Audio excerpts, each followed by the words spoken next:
padome Latvijā apmēram gadu atpakaļ diezgan mainījusi savas prioritātes, un pilnīgi noteikti viena no mūsu pamatprioritātēm darbībai Latvijā ir radošā ekonomika, radošās industrijas. Pirmkārt, tāpēc, ka Lielbritānija ir, varētu teikt, radošo industriju, radošo ekonomikas māte. Otrkārt, mēs redzam arī to, ka radošo industriju sektors ir strauji augošs nozare arī Latvijā.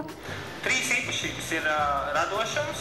Tev ir jāspēj domāt elastīgi un skatīties uz lietām elastīgi.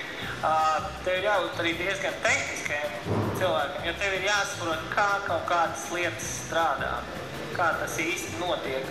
Un tev ir jābūt komunikatīvam. Bez komunikācijas ir grūti kaut ko pārdot, saprast, pārdot gan klientam, gan arī gala patērētājiem beigās.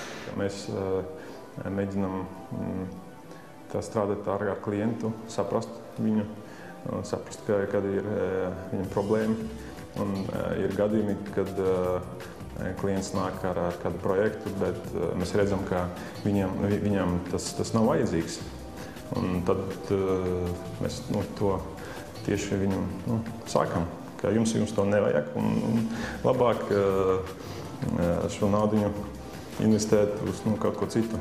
Ir jābūt gatavam eksperimentēt, kļūdīties, darīt to ātri mācīties.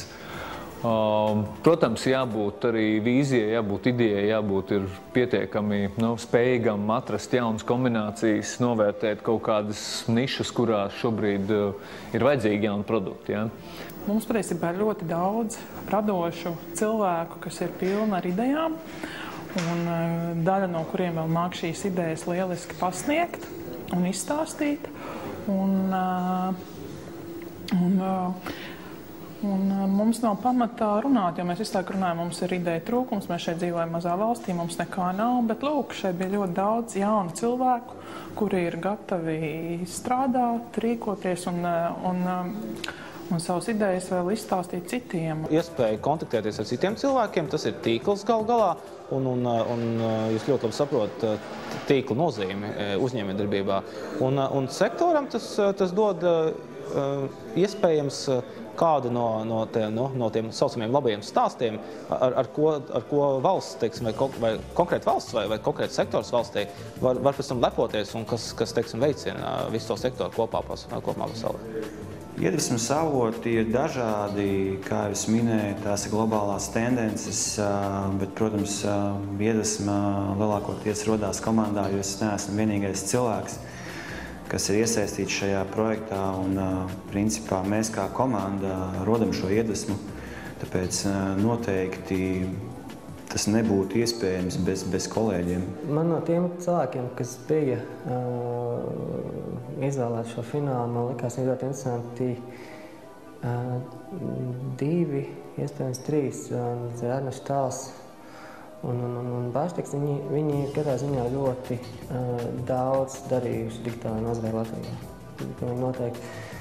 Jebkurš konkurss ļauj apzināt tos cilvēkus, kas šajā sektorā darbojās. Teiksim, par vairākiem no dalībniekiem man iepriekš nebija pilnīgi nekādas informācijas, un tajā brīdī, kad es šeit piedaloties un vērtējot viņu darbus, par viņiem uzzinājis, bija patīkami pārsteigts. Man kopumā liekas, ka pasākums ir ļoti vērtīgs un svarīgs. Mēs arī šeit runājam par inovācijām, par radošumu, par to, kā šis radošums stimulē ekonomiku un tālāku attīstību šeit Latvijā. Tie konkursi saved šos cilvēkus kopā.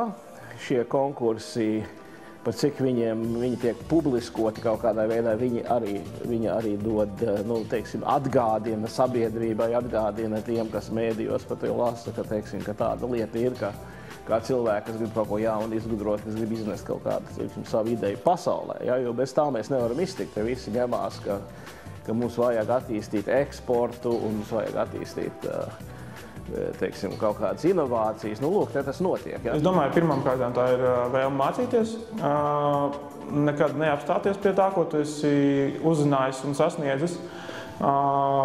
Otrkārt, es domāju, ka tā ir noteikti atvērtība, tā ir spēja un vēlme komunicēt ar citiem cilvēkiem, kas ir iesaistīti nozarē, varbūt ne tik ļoti saistītā, bet jebkurā. kas tev varētu palīdzēt sniegt jaunas iespējas. Un trešais, domāju, kā jau jebkuram uzņēmējam, ir vienkārši spēja organizēt visas šīs daudzos aspektus uzņēmēja darbības. Mana vēlme, kāpēc es vēlos augt, ir redzēt, kas notiek apkārt, ko citi dara. Un cik es zinu, cik svarīgi iegūt arī tiešus personīgos kontaktus ar pārējiem. Es domāju, tas, ar ko mēs varam konkurēt, noteikti ir spēja par salīdzinoši ierobežotiem līdzekļiem nāk klajā ar Eiropas pasaules līmeņa risinājumiem.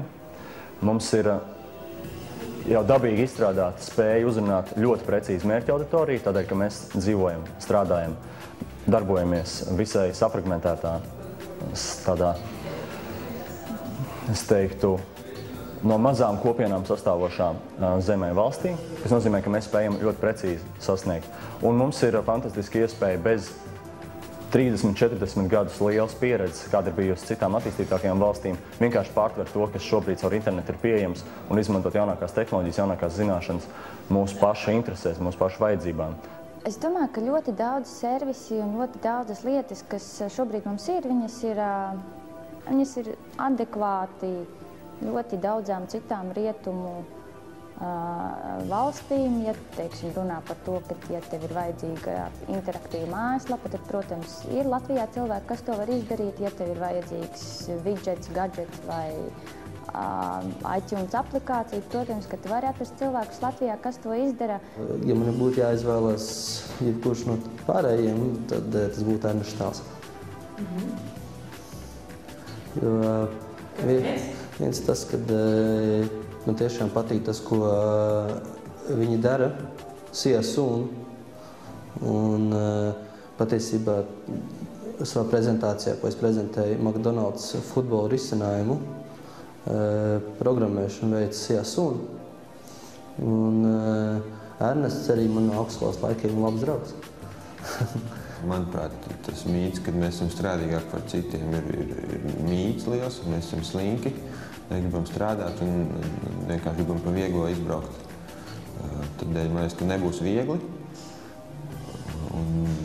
bet ļoti cītīgi to darīs, tad es domāju, ar cītīgu darbu idejas. Es neticu tādai iedvesmai, kas pēkšņi nokrīt no debesīm. Man liekas, ja tu par to domā 7 dienas nedēļā, tad vienā brīdī tev atnāk tā ideja. Bet tas ir nevis tādēļ, ka viņi atnāk kaut kā randomā, bet tādēļ, ka tu esi savu prātu uz to virzīs ilgi. Ir jābūt vienkārši pārliecinošiem par sevi. Šodien bija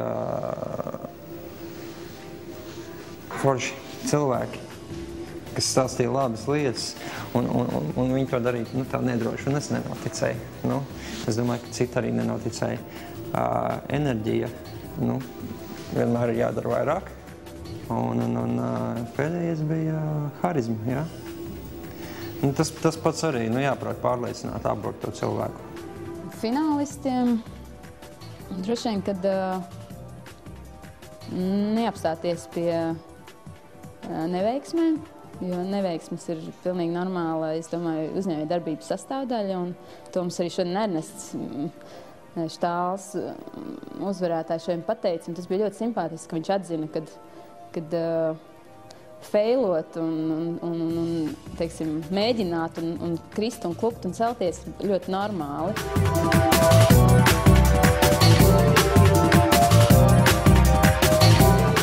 Tad ir tā, kad mēs tevi apsveicam, jo tu tur arī brauksi!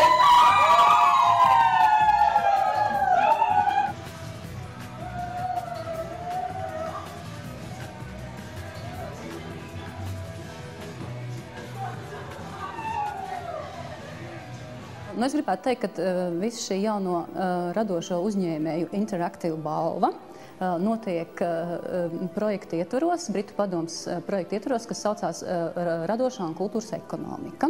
Tas ir lielā mēroga projekts, kas vienlaikus notiek vairākās valstīs. Un šo projektu mēs Latvijā varam īstenot pateicoties tam, ka mums ir ļoti spēcīgi atbalstītāji. Un vispār Britu padomes filozofija ir tāda, ka mēs Latvijā darām kaut ko tikai tad, ja mums ir atbalstītāji, jo tad mēs redzam, ka tās mūsu idejas kādam ir vajadzīgas. Un tad mūsu lielie atbalstītāji ir Soros fonds Latvija, paldies liels Soraspondam. Mūsu atbalstītāju vidū ir arī Stokholmas ekonomikas skola Rīgā, ar ko mēs jau ilgus gadus sadarbojamies. Mūsu atbalstītāju vidū ir DDB Rīga.